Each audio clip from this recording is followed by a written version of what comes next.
Hey everybody, this is Elise from Camp ASCCA, and you're listening to Camp ASCCA, the podcast, the show that dives into all things ASCCA and the people that make camp the incredible place it is.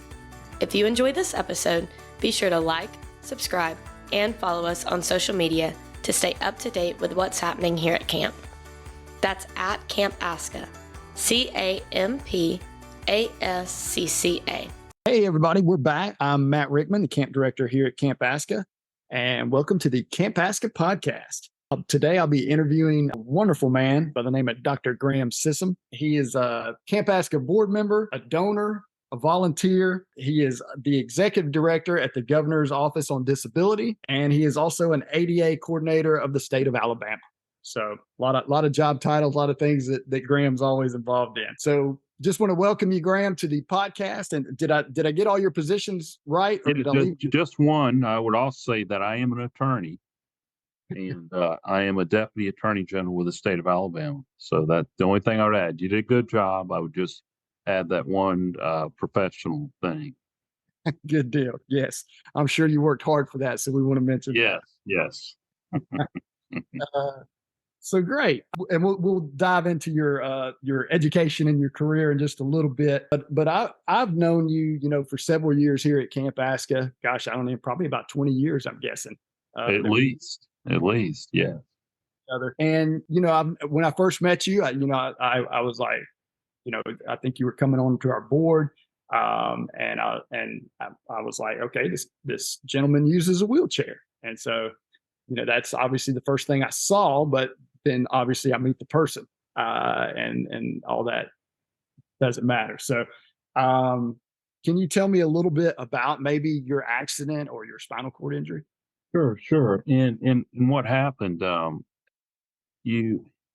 always like to frame it in terms of anything can happen, and this could happen to anybody, but it's nothing to be afraid of. But I was a passenger in the back seat of a vehicle, and one of my friends was driving it, and we were going from one house to another in my neighborhood. I'm up from Sheffield, a town called Sheffield, and my neighborhood was Rivermont. We're going from Rivermont to the Village One, which were some housing built by the TBA back in when they first trying to work on the dam for their employees. So I was moving from, we were just going from one house to another in pretty much two conjoining neighborhoods. And we were across a bridge over this creek called Spring Creek. And right outside there's a curve. It's a corner. The road curves, and a drunk driver was fleeing from police in another county, Franklin County, town called Russellville. And they came around into our lane, hit us head on. We were doing about 25 miles an hour. They were doing in excess of 80 miles an hour. And the impact was I don't remember it, but because I was immediately, my back was broken in half, 50% displacement. It was very painful. I do remember that because the force, the impact, and also had something called a closed head injury where the brain moved inside the skull. There's so much force coming through the center of the car and where I was sitting. And so it put me in a coma for 8.5 weeks. And so I had two major disabilities at once, a traumatic brain injury and a spinal cord injury. And that's how it happened. And it happened in 30 seconds. So in 30 seconds, I went from being, having no disability to having one. So that's why I always say, folks, that we call people without disabilities TABs, or temporarily able-bodied. So that's why you can't look at somebody and say, well, that's their problem, that's their issue, because it might happen to you, it might happen to a family member. It's not the end of life, but it's a new beginning, and it's a new way you have to do things. So I think everybody should be an advocate for people with disabilities based on TAB. And I always say a TAB is not the nasty diet drink my grandmother drank in the 70s that came in the pink can. So, so if you think the idea of TAB, and that's what I was before I had a disability, I was temporarily able-bodied, and in 30 seconds I had a disability. I like that term. I just wrote it down. I'm gonna use that in our orientation tab. All right, all right, good. Very good, very good. Well, I appreciate you sharing that with us. Yeah, Sure. and that's something we do talk about, with our staff and whatnot. Here at camp, we have a Alabama head injury that comes to our camp, and do a week long camp and a weekend camp, and then actually coming up in a couple of weeks, we have Shepherd Spinal Center out of Atlanta. All right, that's a good group. Yeah. So where did you go for your rehab and whatnot? Sure, sure. And when we say rehab, some folks may think of drug rehab, but I always put the word physical rehabilitation in front of it, just saying, but I went to physical rehabilitation at Spain Rehabilitation Center in Birmingham. And it was one at that time, it was one of the first physical rehabilitation centers in Alabama. And, and it's one of a kind, but I went there and, I, it was a good experience. I always say, had I not gone, I was injured in a rural area. They didn't have the best medical care. Had I not been transferred eventually to University of Alabama at Birmingham in Spain rehab as part of UAB, I would not be around today. So the Spain rehab made a huge difference in my life. It's still a great place. It's still thriving, and got even better things going on now. So I just put a little plug in for Spain. So thought I would Yeah, do that. visited there many years ago, so I haven't been, seeing what all they're doing right now. But yeah, it's a great facility. Well, again, thank you for sharing all that with us. Next, let's talk a little bit about We'll take you back a few years, back to your college days. Where'd you go to college and law school? Uh, and didn't you recently? When I first met you, you were not Dr. Graham Sisson. So That's right. So, well, I had originally been scheduled to go to West Point, and that car accident, it's not really an accident, but that's what we call them, as car accident. Delivery is caused by somebody else. But I had scheduled to go to West Point, but then when I became paralyzed, I lost my physical qualifications. So I went to the University of North Alabama in Florence. And I've often said that my best 4 years of my life were at the University of North Alabama, because I kind of rebuilt myself. I kind of reoriented myself. I had a lot of opportunities, met a lot of really good people, got a great education, and I used the information I got there, because I had an accounting degree from the University of North Alabama.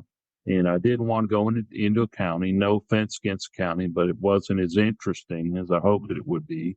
And it depends on whose perspective you're asking that, because I respect accountants. It's good to have some of that knowledge that they have. But so I went from there. I decided I would go to law school, because it was something that I had as a wheelchair user, that there'd be no barriers to me, because it's mainly using your mind and using your writing skills and your speaking skills, or whatever communication skills you have. So I went to Vanderbilt University Law School, and then that's outside. While a good friend of mine, Dave Martin, was the dean of the special education and rehabilitation program at Auburn University in Auburn. And he said to me, "I got a great opportunity for you. I think that you need to and some people are talking about going back and get a master." He said, "You've already got a doctor. You got a doctorate in jurisprudence from Vanderbilt, a JD." He said, "You should go for a doctor." And I said, "Okay, well, what's it going to entail?" And, I'm still working full time. And I said, "Well, okay, I'll see." They said, the federal government will pay for you to do it. I had to pay some myself, but they gave you stipends to cover the costs. I said, "Okay, I'll do it." And that was in 2007. Okay. And then, I'm getting older, I was probably in my late 40s, early 50s. And I said, "Okay, well, all right, I'll do it." So that was 2007, but to work full-time plus job and to go to Auburn, at night on the weekend to do it, that took a lot. I live in Birmingham. It's 2.5 hours away. So And then we were just beginning to use remote, online class type thing. So I decided I did. So I did get my PhD from Auburn in 2016. So, and it was a good experience. I mean, I got in rehabilitation counseling and leadership. So it added to my leadership skills, but also to my counseling skill. And people said, a lot of times they call attorneys attorney/counselor, attorney counselor at law. So there's a counseling function that attorneys have, not the same course as, psychotherapists or anything like that, but there's counseling, understanding people. I hear you whispering something there, Matt, but so Thinking not a Camp ASCCA counselor. right, not a Camp ASCCA counselor. So, but anyway, being able to relate to people, particularly folks with disabilities, and to meet people where they are, and to help people in dire circumstances, and to give hope, and have those extra skills to be able to transmit knowledge that you have to help other people and make them feel comfortable about it. And we call something called phenomenology. Phenomenology is putting yourself in somebody else's shoes. And the reality is we can never put ourselves totally in someone else's shoes. We can understand a little bit, but their experience is unique to them. But at least appreciating that and understanding it helps you in relating to other folks. So that's one example of what I learned at Auburn. So anyway, I know you didn't ask for that, but that's just extra. I just had a little bit. I like a little extra. That's nice. That's Okay. nice. Educational as well. So thank you for that. So with all the different schools, UNA, Vandy, Auburn, little War Eagle for you. War Eagle. I guess, could you tell us a little bit, I guess, about your career path and kind of where you started? Sure. I worked for several Birmingham law firms. And the first firm I worked for was a insurance defense firm. And I learned more about, they say your first years in private practice, those first 5 years are really what makes you an attorney. You have to practice at least 5 years. And the amount of information I gained working for that firm when I first started out, because I tried all kinds of cases. I was a trial attorney. I had jury trials. I argue a lot of motions for court. Learned a lot. I mean, it was a great experience. I learned a lot. So, but I didn't want to do that my whole life. So I worked in another firm where I had exposure to employment law and in a little bit more personal injury law. So I learned different areas of law. So that was my first part, working for different Birmingham firms. And I worked for firms during the summers when I was in law school, because you didn't have any classes during the summer. So you had almost like an apprenticeship or clerkship at different law firms, and they paid you well. I mean, I made enough money where I got a big tax refund, because the amount I made that period of time, they taxed at a rate where it was supposed to be for a whole year. And so I used that for more law school expenses. So it was a good experience. But then after that, I was recruited by the state of Alabama. And so when I first served for a governor, and they recruited me to be the ADA coordinator and a deputy attorney general. And so I served on governor's staff doing that. Of course, my governor did not get reelected. So I was handed my walking papers by the incoming governor. And so I went back into law practice and learned more stuff useful. And then the state recruited me again. And I've been working that second recruitment. I've worked for the state the whole time, doing many different things, being an attorney, representing different entities, working with a lot of advocacy groups, and I'm working for the governor. You mentioned the governor's office on disability. I mean, that's a great honor to be able to be selected. And I've worked for 4 governors in that position. And so, over the years, so I've got over 27 years with the state of Alabama. So, And your favorite? go ahead. I can't say who my favorite governor is. They were all outstanding in their own ways. That's my best answer. That was a good political answer. Very nice. What would you say is your favorite thing about being an attorney? Well, I think my favorite thing about it is being able to problem solve for people. That's what you're doing as an attorney. Somebody comes to you with a difficult thing, they need something handled, they need something worked out, and you have the ability to do that. So I like helping people, and that's probably my favorite thing is helping people and helping them figure out difficult things. And all that sometimes you don't have a good answer, but you give them the best answer that you can and you help folks. I think that's probably what I like most about being an attorney is the ability to help people. Awesome. Awesome. Yeah, I've never thought of that. Yeah, they're coming to you probably with one of the most challenging things of their life thus far, and for you, it's a day in the life. So, Well, and that's why a lot of people hate attorneys because you don't come to an attorney when everything's peachy, and it's awesome. Come there when you're in dire straits usually. So mhm.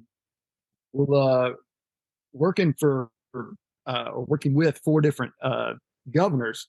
With that experience, is there anything that stands out? Anything that you've accomplished, with the governor in that time that you feel like's made a?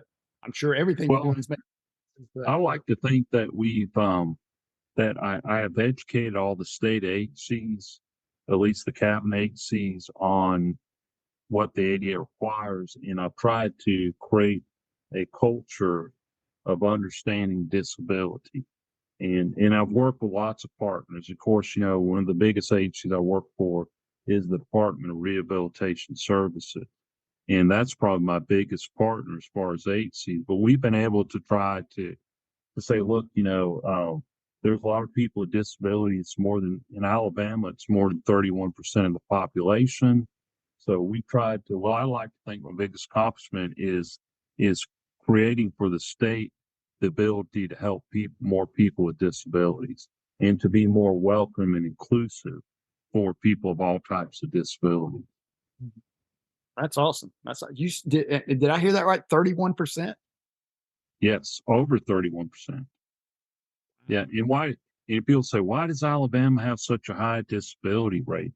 Well, it's because the the educational level of the population, the poverty level, we have a lot of dangerous type of jobs, coal mining, timber, and farming, agriculture. A lot of people acquire disabilities through agriculture. That is very hard. It's a great profession, but a lot of people get injured or can get injured. You run a lot of heavy equipment. It is a tough job, but a very rewarding one, of course. Interesting. I did not know that stat. Now, we talked about that you've kind of been involved with camp for, gosh, over 20 years, 25 years. I guess what was your initial involvement, or who got you involved with Camp ASCCA, or how'd you hear about us? I'm trying to think.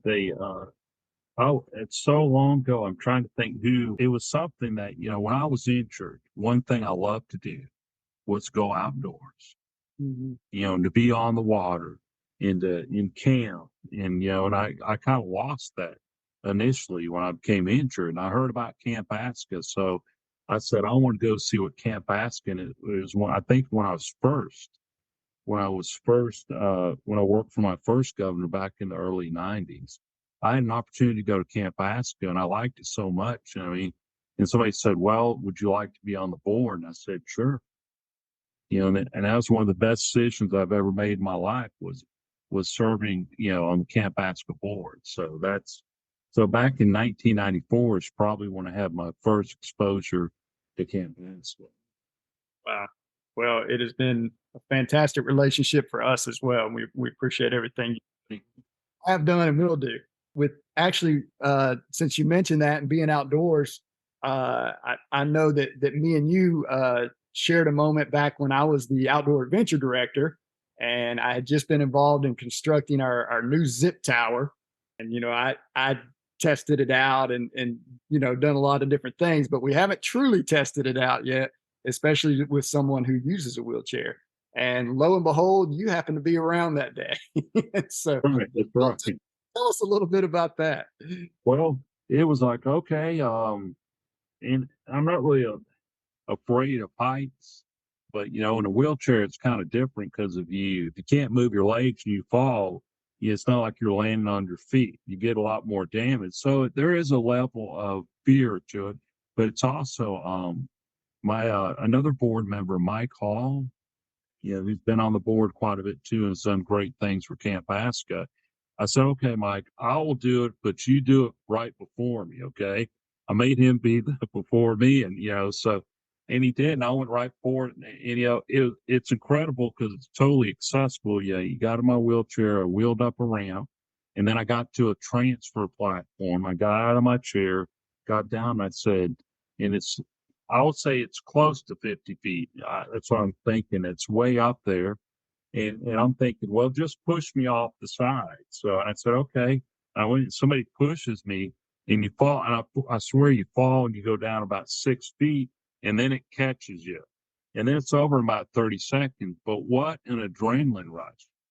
It was awesome. I mean, I had a big smile on my face and it was like, hey, look what I just did, And that just reminds me about what Camp ASCCA, part of what you do is that you give the people to stretch their boundaries, to encounter things they've never encountered. But then when they experience something like that, it builds confidence. If you say, if I can do that, I can do anything. And so it's a stepping stone to later achievement. And so for me, I'm like, hey, I can do that, all the other stuff. So it really, it was a great experience. I loved it. Awesome. That's awesome. Yeah. And since I think that was probably about 2000 or 2001. That's right. So, yeah, no telling how many, probably tens of thousands of campers have ridden that zip tower since then, and hopefully they all had that same positive experience. Another question I want to talk to you about. This one was pretty interesting to me too. Dana presented this question to me. So you've been our board chair you've had two different terms as our board chair over the years. The first was 2004, 2005, and during that time, ASCCA was in a kind of a big change of leadership. Tom and Jerry were retiring. And I guess entered John Stevenson and myself. And so I'm sure there was some challenges there, which we'll get to. And then also your second term was during the COVID era. I know. Hey. Thinking to myself, I was like, well, should I go ahead and pencil Graham in for a third term? Like maybe when me and John get close to retirement, there you if any natural disaster starts to come along. It's true. But so yeah, those are two pretty big things that happen, at camp, and one was at camp and the whole world. But I guess maybe tell me a little bit about those two different times serving as our board chair, and maybe some of the ups and downs. Sure. I mean, you had a long time. Jerry Bynum had been the director for a long time, the camp administrator, and so then we're going to change leadership. And one of our board members at the time said, hey, I know this guy. He worked at the camp for folks with diabetes. He worked over there, and I think this guy would be great. And I said, tell us a little bit about him. And the board selected, it was John Stevenson. And that was the best decision that I think we could have ever made. John was an outstanding choice. I think it was, I'm sorry. I think, John came from Camp Civitan. Right. Yes. With kind of our sister camp. Yeah. We were familiar with him. Yes. He was somewhat of a known quantity, but it was a good known quantity. And he was a perfect fit. So the other thing that happened during that period of time was we had something in state government called proration. And prorations when state doesn't have enough money to fund. And the state of Alabama cannot operate in the red. So to prevent from operating red, they have to make cuts to funding. And a lot of times, a lot of the nonprofit entities that are funded, receive some state funding, they're cut quite a bit. And the Camp ASCCA was one of those. So we say, John, now you're on board now. We got to make some tough decisions because we had to cut back. And so we had to decide how to cut back. And I think we had to lay off a couple of employees. So those are hard things. What services cut back, but we made it through all that. And look at all the growth in Camp ASCCA now. So from that period of time where we had to select a new person, the new direction of Camp ASCCA, and then we had to navigate budget woes. So and less funding. Yeah, I'd forgotten that those two things coincided. Yeah. Well, yeah. Welcome, John. Here you go. There you go. Here you go. But he did well. He had a good plan. He came up with a great plan. The executive committee met with him. It worked out great. So John had the foresight to see that as only a temporary thing, but then to how to keep Camp ASCCA afloat and operational during that. It worked out well. So John is a heck of a leader too. So and then in your second term, then we had COVID. Right. And then COVID, you're like, how do you operate when you're physical camp? You can't really you can do some virtual, but you can't do a virtual zip line. You can't do virtual outdoors in the camp shelters, getting on the pontoon boat, and, going for a tubing ride, horsebacking, all those things, that you can't really experience. You can a little bit, but online experience is not even going to touch it. So you had to think of how, what protocol are we going to? We'll serve less people in smaller groups, and we'll have certain protocol we got to implement. So you had to figure all that out. But again, thank goodness COVID was only a blip. It didn't last. It's now a descendancy. It's now less cases. But yeah, that was a real challenge trying to keep the camp afloat and keep the revenues going and everything, because that campership revenues is somewhat drives Camp ASCCA. And what are you going to do with the staff? There's no campers. What are you going to figure out? But he figured it out. He got new buildings. They worked on new buildings and new things.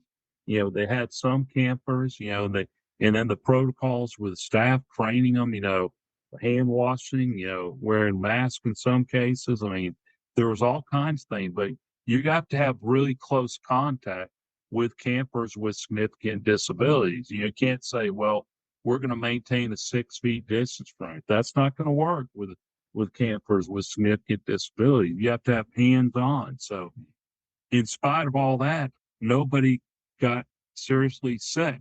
You didn't lose anybody, and that was a major pandemic. I mean, the last one before that was the Great Flu, epidemic in 1918. So that's a watershed moment for our country. So Camp ASCCA weathered that storm. So that. I can't make any promises, but yes, if you ever serve a third term as our board chair, we'll try to have smooth sailing and All right. But we appreciate, those were, and I know that, again, we've got a great staff here, but it's volunteers like yourself and our board chair at the time that gives us that support and ideas and helps us through those difficult times. So thank you for those two very difficult times. It's an honor and pleasure. Well, on a personal note, and we'll kind of wrap up, with this, because I like I said, I know you as a person as well. I know whenever you come to visit camp, you've been great for us over the years. You come and speak to our staff during orientation. You speak to the UNA students when they come here with the Hall Foundation, and do all those things, and obviously come out here for board meetings. But every time when you come here, it's kind of an inside thing with us that have known you a long time. I'm like, what's Graham going to roll up in this time? That's right. Your vehicles just blow me away every time. So maybe, if you don't mind, share with us a little bit about maybe, I don't know if you call that a hobby, but how you got into the cars and maybe some of the cool stuff you've had over the years. Well, yeah, I mean, obviously I spend a lot of time in the car in my job and, in my off time. So, I like fast cars, okay? And I drive fast, okay? Sue me, okay? But one of the cars, the first car I got, and I thought, well, I saw it, but nobody ever believes this. But the primary reason I got it, because, I use a wheelchair, and the way I do it, I drive two-door cars. There's not that many two-door cars now. Most of them are SUVs, sedans with four doors. And so I found this car that had the doors that open really wide. And it just so happened it was the Dodge Challenger RT, the road and track version. I thought, well, this is a really good car. And so I got it, and it's black. And so a lot of people call me Batman. I don't know why, it's just that, nobody's ever seen me and Batman in the same room. So they just assume I'm Batman. So I called the car the Batmobile. It's black, and I even got a little bat symbol on the windshield, on the back windshield. So anyway, but that car, it had a little bit of horsepower. I had a little bit over 400 horsepower, and I added a cold air intake to increase efficiency and gas mileage, and maybe horsepower a little bit. And I had the quadruple exhaust put on there again, gave it quite a rumble. And so I kept that car for a while, and it had a pretty good amount of mileage on it. So I sold it, to one of my relatives, and they're still driving it now. But so I said, I'm going to get another car, and I heard about this car all the time. And so the Dodge Challenger Hellcat, I thought, I need to get me a Hellcat. It had a little bit of horsepower, 717 base horsepower. But I mean, these cars, they drive smooth.